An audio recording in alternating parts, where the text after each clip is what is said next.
Hello and good morning everyone. I welcome you all at Reverse IS. I hope everyone is doing well.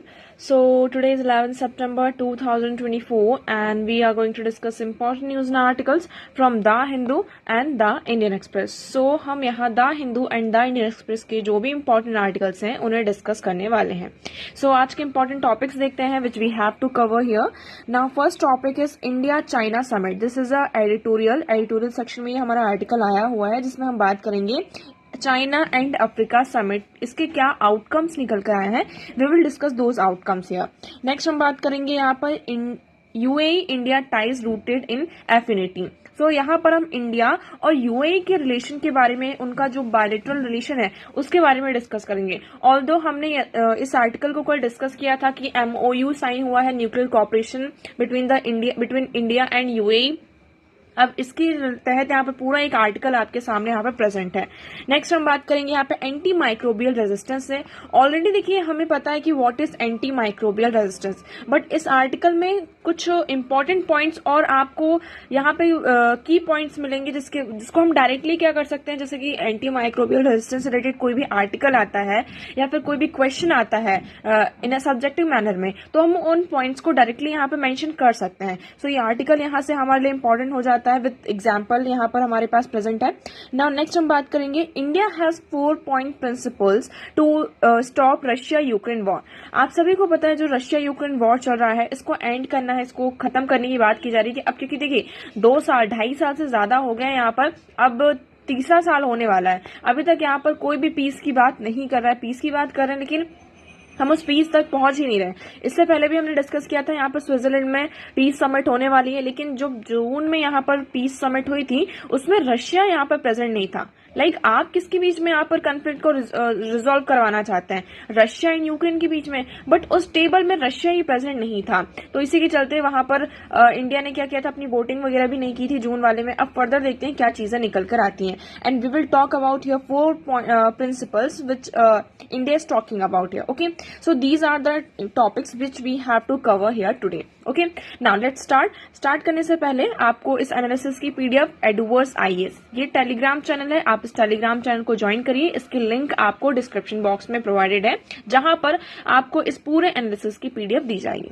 Now first article here is a panoramic view of 2024 in China Africa summit. अब यहाँ पर हम बात कर रहे हैं China Africa summit के बारे में. ओके, सो चाइना और अफ्रीका की अगर हम फर्स्ट समिट की बात करते हैं तो ये कब हुआ था आपका 2000 में. ठीक है, कब हुआ था? 2000 में हुआ था. अभी हाल ही फिलहाल में यहाँ पे चाइना और अफ्रीका की समिट हुई. इसमें कुछ पॉइंट्स निकल कर आए हैं, कुछ आउटकम्स, मेन एलिमेंट्स निकल कर आए हैं जिसके बारे में यहाँ पर बात किया जाएगा. But before that, Africa figure prominently in China's world view and in the conduct of its foreign policy in the 21st century. तो यहाँ पर अफ्रीका क्या कर रहा है, चाइना को अगर हम पूरे वर्ल्ड व्यू से देखें और अफ्रीका की फॉरेन पॉलिसी देखते हैं तो उसमें चाइना एक बहुत ही प्रोमिनेंट रोल प्ले कर रहा है अफ्रीका की फॉरेन पॉलिसी में. So during the past 24 years the forum on the China Africa cooperation, यहाँ पर एक फोरम भी है जिसे हम क्या कहते हैं, forum on China Africa cooperation, has emerge as an all encompassing and effective platform for dialogue, interaction, planning between the two sides. तो इस फोरम में क्या होता है, दोनों कंट्रीज आपस में साथ में आती हैं. ये एक इफेक्टिव प्लेटफॉर्म है वेयर दे टॉक अबाउट, उनका यहाँ पर इंटरेक्शन होता है, डायलॉग्स होते हैं, दोनों साइड्स के बीच की यहाँ पे जो प्लानिंग्स होती हैं उसको डिबेट वहां पर डिस्कस किया जाता है. ओके, अफ्रीकन कंट्रीज में आप सभी को पता है कितना ज्यादा रिजर्वेशन है, ग्रीवेंसेस हैं, बट स्टिल यहाँ पर चाइना की जो प्रॉक्सिमिटी है वो यहाँ पर कंटिन्यूसली क्या हो रही है, आपकी इनहेंस हो रही है. So this forum is very important here. Okay, now we talk about ये आपका फॉरम. जब अगर हम फर्स्ट समिट की बात करते हैं, this has blossom during the FOCAC era which began with the first summit held in Beijing in 2000 में इसकी पहली समिट होती है. Since then total of 5 conferences आपकी हो चुके हैं, है ना. 2000 में क्या हुआ है, आपकी पहली समिट हुई थे, और 2000 से लेकर 2024 की बात करते हैं तो अब तक टोटल 5 समिट्स हुई है. कहाँ कहाँ, जैसे इसमें डायरेक्टली मेंशन है, सो ये हमारे लिए इंपॉर्टेंट होता है कि कौन सी समिट कहाँ पर और कैसी कहाँ कहाँ हुई है. पहली तो आपकी बीजिंग में हुई थी, सेकंड इथोपिया, नेक्स्ट आपकी Egypt, south Africa and Singapore.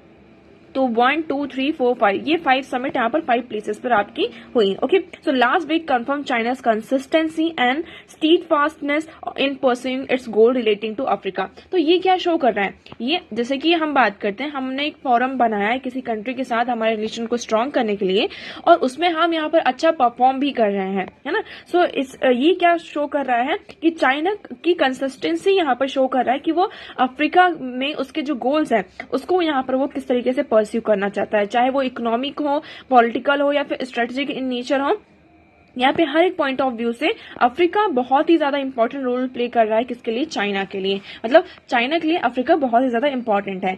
अब यहाँ पर अगर हम बात करते हैं 30 पैराग्राफ का ये लॉन्ग बीजिंग जो डिक्लेरेशन था समिट में, इसमें कुछ एलिमेंट्स को रिवील किया गया है। Like first was jointly negotiated document which bear predominantly the stamp of Chinese draftsmanship has 6 sections। तो इसमें यहाँ पर 6 सेक्शंस की बात की। लाइक इसमें क्या क्या बात की गई, like high level China Africa community with shared future, यहाँ पर चाइना अफ्रीका की जो कम्युनिटी है और उनके जो फ्यूचर है उसके बारे में बात की गई है। यहाँ पे fostering synergy between China BRI project, यहाँ पर चाइना का जो belt and road initiative project है उसमें हमें सिनर्जी को बूस्ट करना है। AU का, अफ्रीकन यूनियन का जो एजेंडा 2063 है और UN का जो एजेंडा है 2030 है ना, सस्टेनेबल डेवलपमेंट गोल्स आपकी, तो उस ये जो इनिशिएटिव्स हैं इस पर फोकस किया गया है। विद दैट यहाँ पे जो चाइना के इनिशिएटिव्स हैं, लाइक ग्लोबल डेवलपमेंट इनिशिएटिव, ये चाइना का इनिशिएटिव है, ग्लोबल सिक्योरिटी इनिशिएटिव ये भी चाइना का है, और ग्लोबल सिविलाइजेशन इनिशिएटिव ये भी आपका चाइना का आप क्या हो जाता है यहाँ पर इनिशिएटिव है। तो इस पर भी यहाँ पर फोकस किया गया है जिसमें अफ्रीका को साथ में रखा गया है। सेकेंड हम बात करते हैं, both sides have committed themselves to expanding exchange on governance. तो यहाँ पर गवर्नेंस का किस तरीके से एक्सचेंज होगा इस पर भी बातचीत की गई है। हम यहाँ पर मॉडर्नाइजेशन पर फोकस करेंगे, पॉवर्टी रिडक्शन पर फोकस किया जाएगा, and on the characteristics of their own civilization. ये नहीं कि हम यहाँ पर पॉवर्टी का रिडक्शन करेंगे, मॉडर्नाइजेशन की तरफ आगे बढ़ेंगे, बट हमारा जो कल्चर है, हमारा जो सिविलाइजेशन है, इस पर हम म्यूचुअली क्या होंगे, ऐसा करेंगे कि both the countries will mutually beneficial and inclusive economic globalization हमें यहाँ पर देखने को मिलेगा। Okay, so here clear. Now third point here is there is a little new in the goal to promote synergy involving Chinese, Africa and UN plans to development as this has been often articulated in the past। Okay, तो यहाँ पर ये कहा गया कि हमारे जो goals हैं इसमें चाइनीज की जो सिनर्जी है वो आपकी पूरी तरीके से इन्वॉल्व है। लाइक हमारे जो यूएन के प्लान्स हैं, अफ्रीकन और यूएन जो प्लान्स हैं उसमें डेवलपमेंट के लिए, और जो पास्ट का आर्टिकुलेशन हम देखते हैं, पास्ट की चीजें देखते हैं, तो फ्यूचर में हमें क्या करना चाहिए उस पर फोकस किया गया है। ओके, सो इसी के चलते like China has now held progress in the African continental free trade area. यहाँ पर जो African continental free trade area है, express readiness to sign framework agreement for economic partnership with Africa. तो यहाँ पे चाइना रेडी है कि Africa के साथ क्या किया जाए, यहाँ पे इकोनॉमिक पार्टनरशिप को आपका जो एग्रीमेंट है, फ्रेमवर्क एग्रीमेंट है, उसको यहाँ पर साइन किया जाए। फोर्थ हम बात करते हैं इन चाइना का की जो 3 फ्लैगशिप प्लान्स है, GDI, GSI एंड GCI। अभी हमने इसके बारे में बात करी। यहाँ पर आप देखेंगे कौन कौन से, GDI मतलब ग्लोबल डेवलपमेंट इनिशिएटिव, GDI आपका क्या है पे, ग्लोबल डेवलपमेंट इनिशिएटिव। सेकंड हम बात करते हैं GSI, ग्लोबल सिक्योरिटी इनिशिएटिव, और GCI, ग्लोबल सिविलाइजेशन इनिशिएटिव। तो यहाँ पर डेवलपमेंट, सिक्योरिटी और सिविलाइजेशन, ये तीनों हम पर क्या करना है, फोकस करना है, और ये चाइना के फ्लैगशिप प्लान्स में एक तरफ आता है। So has been firmly embedded into purposely joint strategy to create a common path for to all round security development and paradigm. तो मतलब इसमें ये है कि ऑलराउंडर यहाँ पर हो, कि चाइना यहाँ पर डेवलपमेंट भी कर रहा है, सिक्योरिटी भी प्रोवाइड कर रहा है विद सिविलाइजेशन, मतलब सिविलाइजेशन को भी अपने साथ में लेकर चल रहा है। तो जिसमें यहाँ पर आपकी क्या आ जाती है, सॉफ्ट पावर की हम जो बात करते हैं यहाँ पर वो आपकी इंक्लूड होती है। फिफ्थ इसमें क्या कहा जाए, concluding section point, transfer of responsibility of Africa's FOCAC's co-chair and singer to the Republic of the Congo and confirmation that the 10th conference will be held in 2027 in Congo। तो अब यहाँ पर last में ये कहा गया कि like अभी यहाँ पर सेंगल में हुआ है, अब इसकी जो चेयरमैनशिप, को चेयरमैनशिप है वो किसको दी जा रही है, कांगो को दी जा रही है, कि 2027 में जो नेक्स्ट आपकी कॉन्फ्रेंस होगी वो कहाँ होगी, कांगो में होगी। ओके, सो ये देखिए चाइना का इन्वॉल्वमेंट हमें किस तरीके से अफ्रीकन यूनियन में मिल रहा है। उसके बाद यहाँ पर देखते हैं कुछ फैमिली टेम्पलेट्स भी यहाँ पर देखने को मिलते हैं। लाइक चाइना वहाँ की जो मिलिट्री है अब यहाँ पर देखेंगे पूरा ये प्रोविजन दिया हुआ है। On the surface his big announcement, ये जो अनाउंसमेंट है 60,000 ट्रेनिंग अपॉर्चुनिटीज प्रोवाइड की जा रही है विमेन्स एंड यूथ के लिए। ओके, initiative 1,000 member of African political parties to visit China, जो मतलब 1,000 मेंबर्स होंगे उसमें अफ्रीकन पॉलिटिकल पार्टीज के, तो उनको चाइना विजिट के लिए बुलाया जा रहा है। Training 7,000 military and police personal from Africa, sound impressive. यहाँ पर क्या किया जा रहा है, अफ्रीका से 7,000 जो मिलिट्री और पुलिस पर्सनल्स हैं उनको ट्रेनिंग दी जाएगी, और 100% यहाँ पे टैरिफ लाइन्स की भी बात की जा रही है, 0 tariff treatment for 100% tariff line. Okay, फिर यहाँ पर ये कहा जा रहा है कि कंसर्निंग कुछ यहाँ पे मल्टी डायमेंशनल कॉपरेशन है India, sorry not India, China and Africa, 3 principles perspective. यहाँ पर जो 3 प्रिंसिपल पर्सपेक्टिव की बात की गई, पहला क्या है, Chinese views that it is that a natural partnership exist between China and the largest developing countries in the world, है ना। इसमें ये कहा जा रहा है कि अगर हम नेचुरली देखते हैं तो चाइना का ये एक व्यू है कि चाइना का और जितने भी यहाँ पे लार्जेस्ट डेवलपिंग वर्ल्ड हैं इनका एक पार्टनरशिप ऑलरेडी नेचुरली यहाँ पे एग्जिस्ट कर रहा है ना। So continent with the largest number of developing countries with its own economic success, China has shown an alternative path to modernization which is different from westernization। तो यहाँ पर China क्या कर रहा है, मॉडर्नाइजेशन की तरफ तो हम मूव कर रहे हैं, एक अल्टरनेटिव पाथ हमारे सामने लेकर आ रहा है, हम वेस्टर्नाइजेशन की तरफ मूव नहीं कर रहे हैं, ठीक है। हम मॉडर्न हो रहे हैं, अब जितनी भी यहाँ पे डेवलपिंग कंट्रीज है वो मॉडर्नाइजेशन की तरफ मूव कर रही हैं, बट उसमें वेस्टर्नाइजेशन जो बेस्ट है उसका इन्फ्लुएंस देखने को नहीं मिल रहा है। सेकंड, इसमें कहा जा रहा है sober African view recognizes that the benefits and risk to close partnership with China, but as pointed out by Paul Netanyahu of the Africa Center for Strategic Studies, the FOCAC centered process is still largely shaped by a donor-recipient dynamic where African countries most likely to take backseat with China initiate। तो यहाँ पर देखिए China का involvement कितना ज्यादा आपको देखने को मिल रहा है, तो मतलब हम यहाँ पर मॉडर्नाइजेशन की तरफ भी मिल रहा है, बट इसमें आपको एंटी अमेरिकनिज्म देखने को भी मिल रहा है। इम्पोर्ट फॉर इंडिया, अब फाइनली यहाँ पर देखिए ये समिट जो है लेटेस्ट समिट से इसका इंडिया क्या टेक ओवर ले सकता है, मतलब इससे हम क्या चीजें सीख सकते हैं कि हमें किस तरीके से अफ्रीका में अपना इन्वॉल्वमेंट करना होगा। तो इसमें आप वे फॉरवर्ड की तरफ आगे बढ़ सकते हैं। इसमें 3 पॉइंट्स हैं आपके। पहला क्या कह रहा है आपका, ये first, consistency in cultivation of Africa at the highest political level is a must. हमें पॉलिटिकल लेवल पर अफ्रीका के साथ यहाँ पर अपने जो रिलेशन है उसको कल्टीवेट करना होगा। लाइक जिस तरीके से चाइना और अफ्रीका का फोरम है, इसी तरीके से यहाँ पर 3 India Africa forum summits, India paused Africa central conference डिप्लोमेशन 2015, इस तरीके से इंडिया और अफ्रीका का भी समिट फोरम है, बट लेकिन अगर हम डिप्लोमेसी की बात करते हैं 2015 से अब तक ही क्या है आपका रुका हुआ है। सेकंड बात करते हैं स्ट्रॉन्ग हिस्टोरिकल बॉन्ड्स हमें देखने को मिलते हैं, तो ये हमारे लिए बेनिफिशियल हो सकता है, एक प्लस पॉइंट हमारे सामने निकल कर आता है। Third, Africa place is the in the list of India's diplomatic priorities must be reviewed. India की अगर बात करते हैं तो अफ्रीका का जो प्लेस है इंडिया की डिप्लोमेटिक प्रायोरिटीज में अफ्रीका सबसे पहले होना चाहिए, क्योंकि आज नहीं लेकिन फ्यूचर में अफ्रीका हमारे लिए बहुत ही इंपॉर्टेंट रोल प्ले कर रहा है, और जिस तरीके से चाइना की प्रेजेंस वहां पे ग्रो कर रही है, सो इंडिया का वहां पे इन्वॉल्वमेंट होना बहुत ही ज्यादा जरूरी है। So India's Africanists have present a range of practical policy choice to the government, what is now needed to a strong political will. इस टाइम पर हमें स्ट्रॉन्ग पॉलिटिकल विल की क्या है जरूरत है। So I hope this article is clear है। Now next move करते हैं, so the next article is India UAE ties are rooted in affinity, trust and respect. तो यहाँ पर बात की जा रही है किसके बारे में, यूएई और इंडिया के रिलेशन के बारे में, टाइज के बारे में, मतलब कि जो इंडिया और यूएई के टाइज है, रिलेशन है, वो ट्रस्ट, रिस्पेक्ट और एफिनिटी पर क्या है आपके बेस्ड है, ठीक है। अब इसमें हम बात करते हैं, जैसे कि आप सभी को पता है, during the visit of Sheikh Khalid the crown prince of Abu Dhabi to Delhi this week, there was one engagement that held emblematic significance for him and for the ties between UAE and India। तो अभी आप सभी को पता है कि इस week में हमें क्या देखने को मिला था, यूएई के जो क्राउन प्रिंस हैं अबू धाबी के, यहाँ पे जो क्राउन प्रिंस शेख खालिद जी हैं वो इंडिया की विजिट में आए हुए हैं, ठीक है। सो यहाँ पर विजिट किया गया और उसके साथ साथ लाइक राजघाट की यहाँ पे विजिट की गई। तो यहाँ पर महात्मा गांधी जी के मेमोरी में यहाँ पर हाईनेस ने क्या किया, प्लांटेशन किया, ठीक है। उसके बाद ये भी बताया following the examples of his father Sheikh Mohammed bin Zayed in 2016 and his grandfather, इसके भी बारे में यहाँ पे बताया गया कि the founding president of a country. Okay, तो 1992 की बात करते हैं, शेख जायद को यहाँ पर बताया गया कि वो यूएई के क्या है फाउंडिंग प्रेसिडेंट यहाँ पे माने जाते हैं। अभी तक यहाँ पर देखा the 3 trees planted by 3 generation past current and future leaders of our country, तो यहाँ पर 3 ट्रीज को प्लांट किया गया है जिसमें ये बताया गया कि फ्यूचर ये सारी चीजें।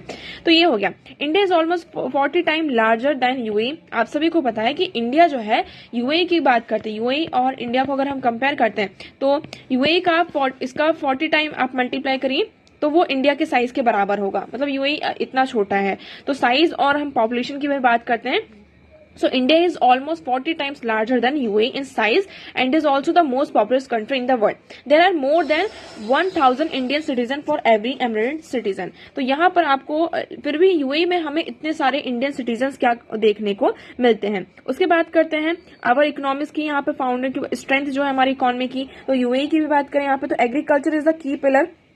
इंडिया की बात करते हैं तो इंडिया में एग्रीकल्चर क्या है हमारा की पिलर है, but only makes less than 1% of US GDP. लेकिन देखिए इंडिया की जीडीपी, इंडिया की बात करते हैं, इंडिया में हमारा जो एग्रीकल्चर है वो की पिलर है हमारी इकोनॉमी का। लेकिन अगर हम एग्जांपल की बात करते हैं, अगर इंडिया का जो जीडीपी यूए की जीडीपी का सिर्फ 1% यहाँ पर जाता है, उससे भी कम। Okay, so as while we both emerged as a modern nation in 20th century, our historic and governance are very different. हमारे यहाँ पे हिस्ट्रीज और गवर्नेंस बहुत ज्यादा डिफरेंस है, लेकिन फिर भी हमारे पास यहाँ पर क्या देखने को मिलते हैं, हमारे जो टाइज है अभी भी यहाँ पर कैसे हैं, स्ट्रांग है।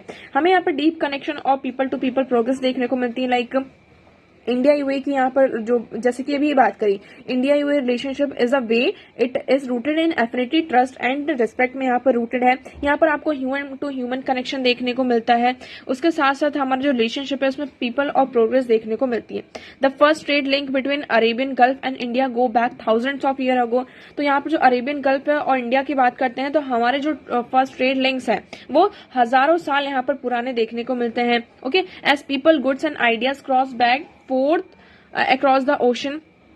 स्ट्रेंथ एंड एक्सपर्टीज की बात करते हैं तो यूएई यहाँ पर 3.5 मिलियन जो इंडियंस हैं यूएई में यहाँ पर रहते हैं। ओके, तो यहाँ पर आप सभी देख सकते हैं कि मतलब कम्युनिटी का यहाँ पर कितना ज्यादा रोल आ जाता है, पीपल टू पीपल जिस हम बात करते हैं। तो इससे भी क्या होता है, दो कंट्रीज के बीच के जो रिलेशन होते हैं वो और ज्यादा स्ट्रांग होते हैं। Okay, so India became the first country with which the UAE signed a comprehensive economic partnership agreement. Okay, so क्या यहाँ पर क्या कह रहे हैं कि इंडिया पहला ऐसे कंट्री है यूएई के साथ जिसके साथ यहाँ पर कॉम्प्रिहेंसिव इकोनॉमिक पार्टनरशिप एग्रीमेंट को यहाँ पर क्या किया गया, आपका साइन किया गया है। ओके, सो यहाँ पर बात करें कि अभी रिसेंटली यहाँ पे जो इनॉग्रेशन हुआ था आपका Indian Institute of Technology Delhi Abu Dhabi which is the first overseas branch in the prestigious university. So we have exchange agreement on topics including health, innovation, renewable energy. यहाँ पर इन सारी चीजों पर बातचीत की गई है। फिर क्रूशियल फॉर हमारा जो वर्ल्ड का फ्यूचर है ड्यूरिंग द क्राउन यहाँ पर विजिट में ये सारी चीजें की बात की गई। सो टाइज विल ऑल यहाँ पर फर्निश होंगी। तो ये जो हमारा म्यूचुअल एफिनिटी है, रिस्पेक्ट है दोनों कंट्रीज के बीच में, ये हिस्टोरिकल कनेक्शन ये क्या कर सकते हैं, हमारे रिलेशन को और ज्यादा स्ट्रॉन्ग कर सकते हैं। नाउ नेक्स्ट मूव करते हैं। Next article is the grave threat for AMR। Here we are talking about anti microbial resistance. किसके बारे में बात कर रहे हैं, एंटी माइक्रोबियल रेजिस्टेंस की। अब इसमें ये कहा जा रहा है कि जो एंटी माइक्रोबियल रेजिस्टेंस है अब ये हमारे लिए क्या बनता जा रहा है, बहुत बड़ा कंसर्न बनता जा रहा है। एंटी माइक्रोबियल रेजिस्टेंस का मतलब क्या होता है, एंटी माइक्रोबियल रेजिस्टेंस का मीनिंग ये होता है कि लाइक हम यहाँ पर क्या करते जाते हैं, जब हमारी बॉडी में कोई भी इन्फेक्शन हो रहा है, कोई बैक्टीरियल डिसीज है और उसके अगेंस्ट में जब हम कोई मेडिसिन लेते हैं तो उस मेडिसिन का यूज मेडिसिन का जो इफेक्ट होता है हमारी बॉडी में नहीं होता है। जैसे कि अगर हमें कफिंग हो रही, खांसी हो रही है या जुकाम हो रहा है, फीवर हो रही, हमने उसकी दवाई ली लेकिन उसका फायदा हमारे ऊपर नहीं हो रहा है ना। तो इसका मेन रीजन क्या है, क्योंकि हमारी बॉडी में जो यहाँ पर वायरस एंटर हुआ है ना, और जो भी बैक्टीरिया है तो उसने क्या किया है, अपने आप को ऐसे म्यूटेट कर लिया जिसकी वजह से उस दवाई का यहाँ पर असर नहीं हो रहा है। सो एंटी माइक्रोबियल रेजिस्टेंस आज के टाइम पर इंक्रीज हो रहा है। इसका मेन रीजन क्या है, तो देखिए इसमें 4 पॉइंट्स दिए गए। पहला क्या है, individual, second doctors, third diagnostic, और फोर्थ इसमें क्या है, फार्मा कंपनीज। हम इंडिविजुअल्स की बात करते हैं, इंडिविजुअल्स का क्या रोल है एंटी माइक्रोबियल रेजिस्टेंस में, हम बात करते हैं इंडियंस की, ठीक है। इंडिया में अगर नॉर्मल फीवर भी आता है तो हम ये डॉक्टर के पास जाने के बजाय हम क्या करते हैं, यहाँ पर केमिस्ट के पास जाते हैं, और हमें ये देखिए केमिस्ट तो क्या करेगा, हमने उसको बता दिया कि हमें फीवर है तो वो फीवर की दवा दे देती है, लेकिन आपको फीवर होने का मेन रीजन तो पता होना चाहिए, क्या फीवर क्यों हो रहा है, आपकी बॉडी में कोई प्रॉब्लम है या आपकी बॉडी में किसी वायरल इन्फेक्शन के थ्रू, जैसे कि एक सीजन चलता है जब वेदर चेंज होता है तो वायरल इन्फेक्शन की वजह से भी क्या होता है, आपको यहाँ पर फीवर वगैरह ये सारी चीजें आ जाती हैं, कि बैक्टीरिया के कारण हो रहा है या वायरस के कारण किसी हो रहा है, तो ये चीज को हम चेक नहीं कर पाते हैं, और विदाउट चेकिंग हम क्या करते हैं, यहाँ पे फीवर का मेडिसिन लेते हैं, विद दैट हम यहाँ पर एंटीबायोटिक्स का जरूर यूज करते हैं, है ना, कि एंटीबायोटिक्स लेंगे तो जल्दी यहाँ पर हो जाएगा। लेकिन यहाँ पर जब तक हमें यहाँ पर कॉज पता नहीं होता और हम यहाँ पर क्या करते हैं, एंटीबायोटिक्स लेते जाते हैं, तो जो हमारी बॉडी में एक बैक्टीरिया जिसने भी एंटर किया है, वायरस ने एंटर किया है, वो क्या करता है, अपने आप को म्यूटेट करता है और एक रेजिस्टेंस क्रिएट करने लगता है। So many find it difficult to expensive to go to doctor for a simple sickness and instead prefer to take a pill that perhaps their local chemist has recommended। तो यहाँ पर जो local chemist हमें recommend कर देते हैं हम उसको लेना ज्यादा prefer करते हैं। So instead we have to prevent infections so that people do not feel the need to take antibiotics। ठीक है, अगर आप डॉक्टर के पास नहीं जाना चाहते तो उसके लिए आपके पास यहाँ पे सॉल्यूशंस है, लाइक अगर वो वायरल इन्फेक्शन है, वायरस की वजह से हो रहा है, तो वायरस को हम कैसे प्रिवेंट कर सकते हैं, हमें यहाँ पर हमारी जो हाइजीन है इसको इम्प्रूव करना होगा, है ना, फ्रिक्वेंट हैंड वॉश, ये सारी चीजों का यूज करके हम क्या कर सकते हैं, वायरस को क्या कर सकते हैं, उससे बच सकते हैं। सेकंड, हम यहाँ पर वैक्सीन का यूज कर सकते हैं, लाइक इस टाइम पर जैसे कि सीजन टू सीजन में क्या होता है, जो फ्लू सीजन जब आता है तो उस टाइम पर हॉस्पिटल्स में वैक्सीन अवेलेबल होती हैं, सो हम यहाँ पर न्यूमोकोकल वैक्सीन और इन्फ्लुएंजा वैक्सीन का यूज कर सकते हैं, जिससे कि ये जो इन्फेक्शन है उसको हम कम कर सकें। सेकेंड इसमें जो पॉइंट है उसमें बात की गई डॉक्टर्स को भी यहाँ पर एजुकेट होना चाहिए कि यहाँ पर देखिए हमारे पास जो डॉक्टर्स होते हैं इनका कहना ये है कि हमारे पास एक लॉन्ग लिस्ट होती है एंटीबायोटिक्स की, तो डॉक्टर्स का ये नहीं होना चाहिए। डॉक्टर्स को पहले क्या करना चाहिए, जो जहां पर एंटीबायोटिक्स का यूज होना है ना, वहीं पर एंटीबायोटिक्स को प्रिस्क्राइब करना चाहिए, हर कहीं प्रिस्क्राइब नहीं करना चाहिए। So our reports provide a list of antibiotics that should be used in the community for particular infection and once that should be reserve for patients admitted in to hospital. तो यहाँ पर जो antibiotics, अगर आपको normal fever है और आप उसके लिए एंटीबायोटिक्स ले रहे हैं तो ये सही नहीं है। एंटीबायोटिक्स मेनली किसको दिया जाता है, जो हॉस्पिटलाइज होते हैं और लॉन्ग टाइम से उनका ट्रीटमेंट चल रहा है कुछ भी, तो ऐसे पेशेंट्स को यहाँ पे एंटीबायोटिक्स दिया जाता है। So surprisingly 55% of the antibiotics were prescribed not for the treatment of an infection but prevent one।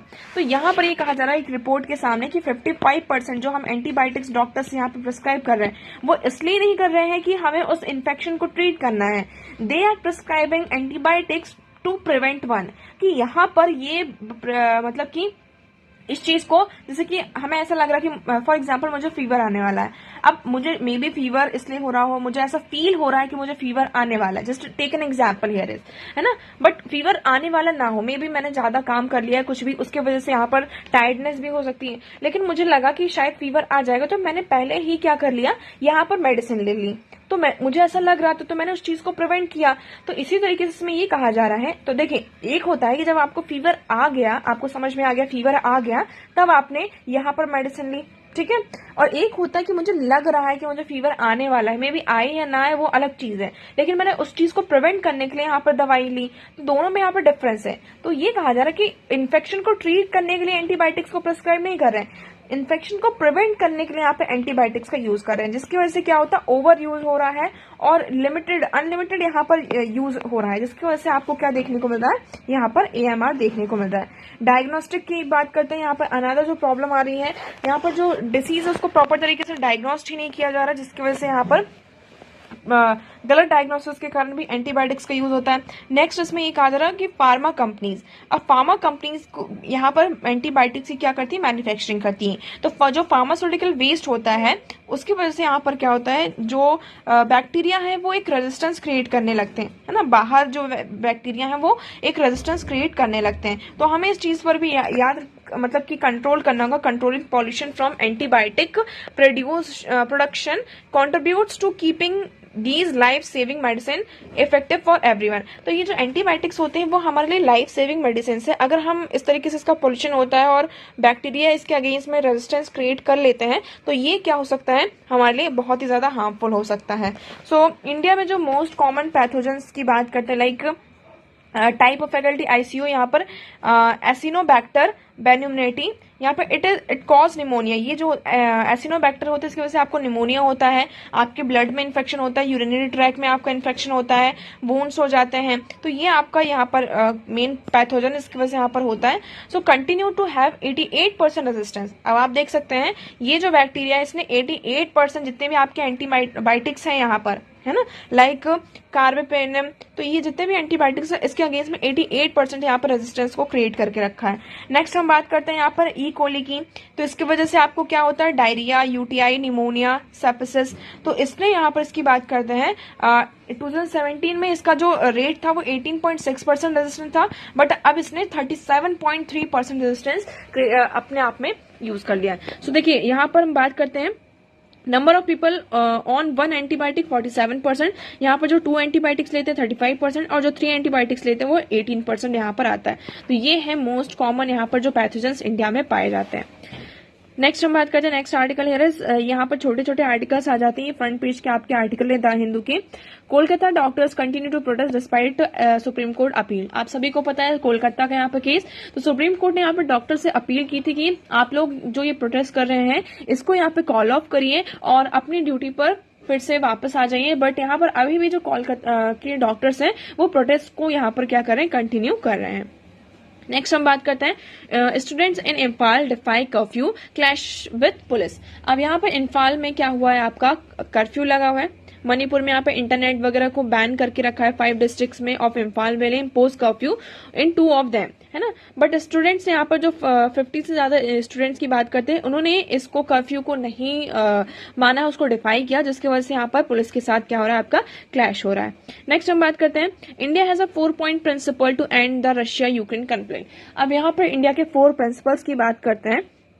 पहली बात तो उन्होंने ये कहा कि जब भी दो कोई कन्फ्लिक्टिंग पार्टी है दोनों पार्टीज को क्या होना होगा, टेबल में आपके प्रेजेंट होना होगा। जब भी हम बात करते हैं ऐसा नहीं कि जैसे कि रशिया यूक्रेन कन्फ्लिक्ट की बात कर रहे हैं, यहाँ पर रशिया और यूक्रेन के बारे में बात कर रहे हैं लेकिन यहाँ से रशिया ही एब्सेंट है और हम सब यहाँ पे जितनी भी अदर कंट्रीज हैं वो क्या करवाना चाहती हैं, यहाँ पे पीस टॉक की बात कर रहे हैं। तो जब आपकी कन्फ्लिक्टिंग पार्टी ही यहाँ पर प्रेजेंट नहीं है तो आप कैसे इंश्योर कर सकते हैं कि यहाँ पर जो कन्फ्लिक्ट है वो रिजॉल्व होगा। अब यहाँ पे इंडिया के प्रिंसिपल्स की बात करते हैं, that there should be a time of peace, है ना, दैट देयर यहाँ पर क्या होना चाहिए, एक टाइम होना चाहिए, किस टाइम पर होनी चाहिए चीजें। उसके बाद there would be no solution for to the war on the battlefield. देखिए अगर बैटलफील्ड में वॉर की बात करते हैं तो बैटलफील्ड में सिर्फ वॉर ही हो सकता है, वहां पे कोई सॉल्यूशन की बात नहीं कर सकते। That Russia must be at the table for any successful peace process. अगर आपको सक्सेसफुल पीस प्रोसेस चाहिए तो यहाँ पर रशिया को क्या होना होगा, प्रेजेंट होना होगा।